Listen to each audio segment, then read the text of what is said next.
नमस्कार, मैं रवीश कुमार। चुनाव आयोग फिर से सवालों के घेरे में है।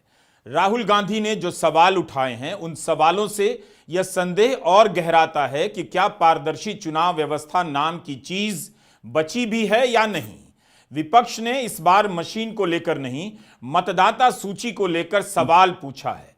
राहुल गांधी ने चुनाव आयोग से महाराष्ट्र की मतदाता सूची मांगी है, तो मतदाता सूची सौंपने में क्या दिक्कत है, क्यों देरी हो रही है। महाराष्ट्र ही नहीं, दिल्ली चुनाव में मतदान के आंकड़ों को लेकर भी सवाल उठ रहे हैं। यूपी के मिल्कीपुर उपचुनाव में कथित धांधली को लेकर समाजवादी पार्टी अलग से सवाल उठा रही है। हम इस वीडियो में दिल्ली और मिल्कीपुर पर भी बात करेंगे, लेकिन महाराष्ट्र का मामला तो चिंता में डालने वाला लगता है। अगर ऐसा हुआ है तब फिर क्या बचा रह गया है। आखिर चुनाव आयोग महाराष्ट्र की मतदाता सूची सार्वजनिक क्यों नहीं कर रहा है, राजनीतिक दलों को क्यों नहीं दे रहा है। दिल्ली विधानसभा चुनाव के पहले ही आपने देखा होगा आम आदमी पार्टी सक्रिय हो गई थी, क्योंकि पार्टी समझ गई थी और मतदाता सूची को लेकर सवाल उठाने लगी, क्योंकि तब तक महाराष्ट्र के चुनावों को लेकर मतदाता सूची की बात सामने आने लगी थी।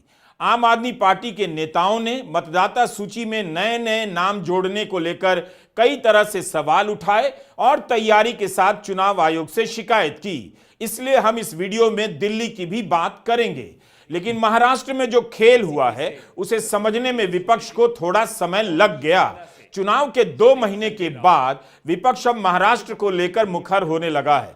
नेता प्रतिपक्ष राहुल गांधी ने लोकसभा में सवाल उठाया और 7 फरवरी को शिवसेना, एनसीपी और कांग्रेस ने साझा प्रेस कॉन्फ्रेंस की। महाराष्ट्र चुनाव में मतदाता सूची को लेकर अपने अपने तर्क और तथ्य रखे। चुनाव आयोग को जवाब देना चाहिए और बताना चाहिए कि विपक्ष को विधानसभा और लोकसभा के समय की मतदाता सूची क्यों नहीं दी जा रही है।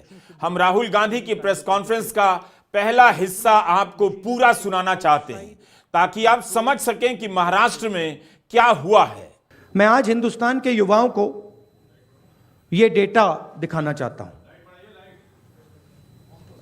सबसे पहला सवाल,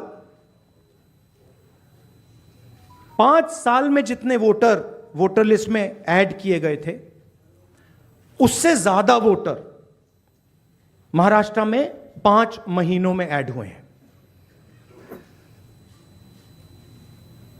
32 लाख वोटर्स विधानसभा 2019 एंड 2024 के बीच में।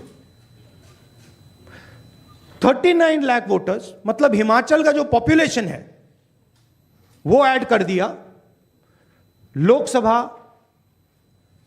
2024 एंड विधानसभा 2024 के बीच में। यह पहला सवाल है। ये जो एडिशनल वोटर्स ऐड किए हैं, ये हैं कौन, ये कहां थे और ये कहां से आए, पहला सवाल। दूसरा सवाल, बहुत महत्वपूर्ण सवाल, महाराष्ट्र का पॉपुलेशन सरकार के मुताबिक, महाराष्ट्र का अडल्ट पॉपुलेशन सरकार के मुताबिक 9.54 करोड़। महाराष्ट्र का adult population 9.54 crore. Election commission के मुताबिक महाराष्ट्र में 9.7 करोड़ वोटर्स हैं।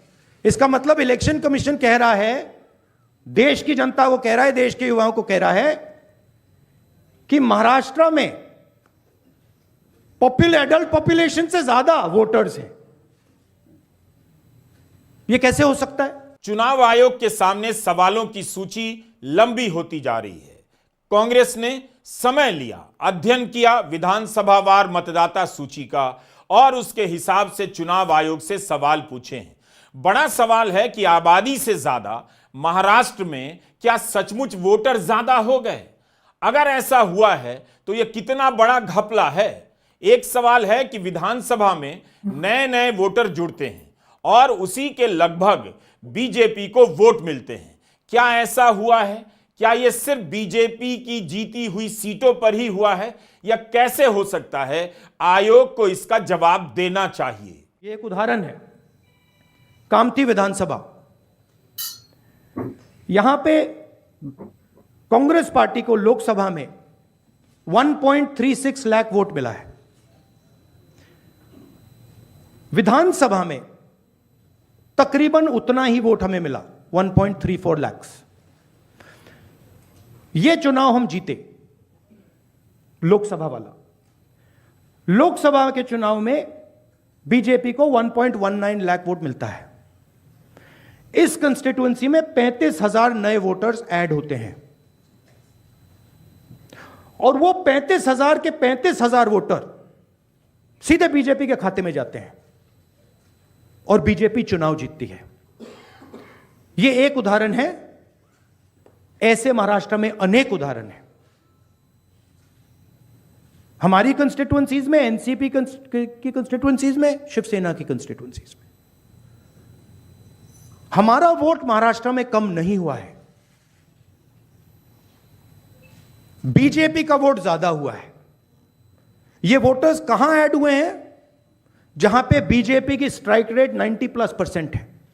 हिस्ट्री में 90% स्ट्राइक रेट नहीं रही। अक्सर विपक्ष के इन सवालों का मजाक उड़ाया जाता है, हताशा से जोड़ दिया जाता है। राहुल गांधी ने कहा चुनाव आयोग पर अभी आरोप नहीं लगा रहे हैं, जबकि आरोप लगाना चाहिए। राहुल गांधी से पत्रकारों ने पूछा कि मुख्य चुनाव आयुक्त से जब यह सवाल पूछा गया कि कांग्रेस आयोग से महाराष्ट्र की मतदाता सूची मांग रही है, तो उनका जवाब था कि मतदाता सूची राजनीतिक दलों को दी जाती है। आज राहुल गांधी ने इस पर जवाब दिया और कहा कि अगर आप मतदाता सूची एक बार दे चुके हैं तो हमारे बार बार मांगने पर इस बार क्यों नहीं दे रहे हैं। राहुल गांधी का कहना था कि जो लिस्ट एक बार दी जा सकती है उसे दोबारा देने में दिक्कत नहीं होनी चाहिए। अगर दी जाती हैं तो फिर हमें दे क्यों नहीं रहे? हम मांग रहे हैं, अगर दी जाती हैं, if it is the norm to give it, तो दे दो। वो तो चुनाव के पहले ही आप लोगों को दिया गया होगा क्या? नहीं, मैंने वो बोला आपको, वो डिसेंट्रलाइज तरीके से लिस्ट मिलती है। वो एक एमएलए को अगर लिस्ट निकालनी होती है तो उसे polling booth by polling booth by polling booth जाना पड़ता है। उससे उस डेटा से हम काम नहीं कर सकते, हमें सेंट्रलाइज डेटा चाहिए, पूरी स्टेट का डेटा, राइट? सर दिल्ली में जब नहीं, बट मान लो आप जो कह रहे हो सही है कि उन्होंने हमें लिस्ट दे रखी है, right? Fine, then why are they not just making it available to us? I'll add a small point. One second. Why are they not just making it available? हाँ देते हैं, आप मांग रहे हो, ले लो, वो दे क्यों नहीं रहे? मूल सवाल यह है कि विपक्ष मतदाता सूची की मांग कर रहा है। वह जांच करना चाहता है कि लोकसभा और विधानसभा के बीच 70 लाख नए लोग, 70 लाख मतदाता सूची में जुड़ गए, जो हिमाचल प्रदेश की जनसंख्या के बराबर है। यह कैसे हो गया? कांग्रेस, शिवसेना, एनसीपी चाहती है कि दोनों चुनावों की मतदाता सूची दी जाए, मतदाताओं की तस्वीरें दी जाएं, मतदाताओं का पता दिया जाए, ताकि वे खुद इनका सत्यापन कर सकें। राहुल ने कहा कि उन्हें यह जानकारी चाहिए, तभी उसके बाद न्यायिक कदम उठाएंगे। उत्तम जानकर जी सोलापुर डिस्ट्रिक्ट से चुन के आए। उनका कहना है कि उनको वोटिंग जो हुआ है मारकटवाड़ी, आप सब ने बहुत उस पर टीवी पे भी कवरेज दिया था, उसमें उनका मानना है कि वो चुन के आए हैं, लेकिन उनको जो वोट पड़ने चाहिए वो नहीं मिले हैं, तो वो फिर से जीते हैं, फिर भी री इलेक्शन चाहते हैं और कह रहे हैं कि बैलेट पे लिया जाए। उन्होंने उनके गांव में, उन्हें पूरे निर्वाचन क्षेत्र में सब मान भी गए, लेकिन वहाँ पुलिस भेजी गई और पूरा प्रोसीजर रुकवाया गया। तो वो इतना, हमारी सब मांग है वहाँ की, उत्तम जानकर जी और धैर्यशील मोहिते जी उनके एरिया में, कि बैलेट पे फिर से वोटिंग लाया जाए, मशीनें बंद की जाए। कि बहुत सारी ऐसी चीज़ें हैं, जब राज ठाकरे जी भी बोले हैं कि उनका जो एक कैंडिडेट था उसको खुद का भी वोट नहीं मिला है, ऐसा हो चुका है। ये सब डेटा आपके सबके सामने है। और दूसरी बड़ी बात, मैं इलेक्शन कमीशन वैसे तो बड़ी महत्वपूर्ण जगह है, लेकिन मैं बड़ी विनम्रता से कहना चाहती हूँ, हम और सेना बहुत वहाँ लड़े हैं। जिस तरह से हमारी पार्टी तोड़ी गई, जिस तरह से हमारे विधायक, हमारे एमपी, सांसद तोड़ा गया, पार्टी तोड़ी गई, हमारी लड़ाई आज भी शिवसेना की और एनसीपी की आज भी सुप्रीम कोर्ट में चल रही है। लेकिन और एक छोटी चीज़ उन्होंने की कि हमें जो सिंबल दिया गया और दूसरा सिंबल तुतारी वाजवणारा माणूस और तुतारी मराठी में, वो एक ही शब्द तुतारी तुतारी उन्होंने किया। और इसी सरकार के एक बड़े मंत्री है आज सरकार में, उन्होंने कहा था, जो आप सब ने मराठी चैनल्स ने दिखाया था, कि सातारा की सीट एनसीपी हार गई क्योंकि ये ट्रम्पेट और तुतारी थी, नहीं तो बीजेपी का वो सांसद हार जाता। ये सिर्फ मैं नहीं कह रही हूँ, इस सरकार के एक बड़े नेता कह रहे, जो मराठी चैनलों ने दिखाया आज सरकार में है महाराष्ट्र में। और हम सब ने जब विधानसभा में मांग की कि आप तुतारी हटा दीजिए, बड़ा कन्फ्यूजन हो रहा है, हमारी 11 सीटें ऐसी है, इस कन्फ्यूजन में हम हार गए। तो हमारी विनती थी कि आप ये तुतारी हटाइए, तो बोले तुतारी हम ये सिंबल नहीं, हमने डेटा दिखाया कि कन्फ्यूजन हो रहा है ये सिंबल के कन्फ्यूजन में, फिर उन्होंने ट्रम्पेट नाम बदल लिया, लेकिन तुतारी वो रखी वैसे, क्योंकि जब बाहर वो जाता था वो देख रहा था तुतारी वाजवणारा माणूस तुतारी, हम उस तरह उसी कारण हम सातारा की सीट हारे। और ये भी सत्ता पक्ष मान रहा है, रिकॉर्ड पे उन्होंने कहा है। तो ये कैसे चलेगा? ये वोटर्स लिस्ट है, ये मल्टी फैक्टर अटैक है, ये सिंबल का इशू है, फिर पार्टियां तोड़ने का इशू है, ये वोटर्स लिस्ट का इशू है, और कभी कभी मशीन, लोग नाराज़ होते हैं जब हम मशीन के बारे में कहते हैं, लेकिन बहुत सारे ऐसे लोग हम सबको मिलने आते हैं। तो ये मल्टी प्रोंग अटैक हो रहा है। हरियाणा चुनाव में क्या हुआ, महाराष्ट्र में क्या हुआ, विपक्ष को समझने में वक्त लग गया। महाराष्ट्र के नतीजों से विपक्ष का संदेह गहराया, तब जाकर विपक्ष ने मतदाता सूची का अध्ययन करना शुरू किया। यह सवाल मशीन का नहीं है, जिसके जवाब में अदालती आदेशों की कॉपी छापकर चुनाव आयोग ने सारे सवालों को किनारे लगा दिया। आपको याद होगा, लोकसभा चुनाव से पहले की प्रेस कॉन्फ्रेंस में मुख्य चुनाव आयुक्त मशीन को लेकर अदालती आदेशों की किताब ही लेकर आ गए और उसके सहारे बताने लगे कि मशीन में खराबी नहीं है, अदालतों ने अपने अपने आदेशों में कहा है।